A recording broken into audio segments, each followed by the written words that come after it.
සුවඳ පූජාව කියන එක පින්වතුනි සුළුපටු පිනක් කියලා හිතන්න එපා. සුවඳ පූජාවේ ආනිසංස තමයි සුවඳ කියන එක ඉක්මනට පැතිරලා යනවනේ. එයාගේ හිතට ඉක්මනට ධර්මයේ කාවදිනවා. ඊළඟ තමයි මේ ලෝකේ සුවඳ වර්ග දෙකක් තියෙනවා. එකක් තමයි ධම් සුගන්ධය, ධර්ම සුගන්ධය. අනිත් එක තමයි සීල සුගන්ධය. සුවඳ පූජා කරපු කෙනාට සීල සුගන්ධයත් ලැබෙනවා, ධර්ම සුගන්ධයත් ලැබෙනවා. සුවඳ වර්ග පහක් අරගෙන ඇවිල්ලා ඒ ඇඟිලි පහේ සුවඳ වර්ග පහ ගන්නවා.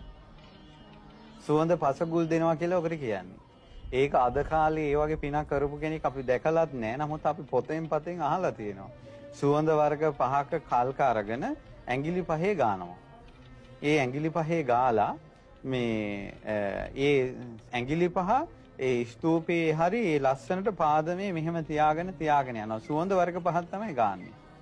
ඉස්සර මම දැක්කා මේ රහතන් වහන්සේලා කරපු පින්කම් වලදී ඒ එක රහතන් වහන්සේ නමක් අරහත්ත්වයට පත් වෙලා තියෙන්නේ කලින් ජීවිතේ ඇඟිලි පහේ සුවඳ වර්ග පහක් ගාලා බුදුරජාණන් වහන්සේගේ සිරිපතුල් දෙක මෙහෙම අල්ලලා කලින් බුද්ධ ශාසනයක ඒ පින්බලයට සුවඳ පසගොල් දීමේ පින්බලයට දෙව්ලොව ඉපදිලා දැන් මේ ඊළඟට අරහත්ත්වයටත් පත් වුණා මේ දිව්‍යාංගනාවත්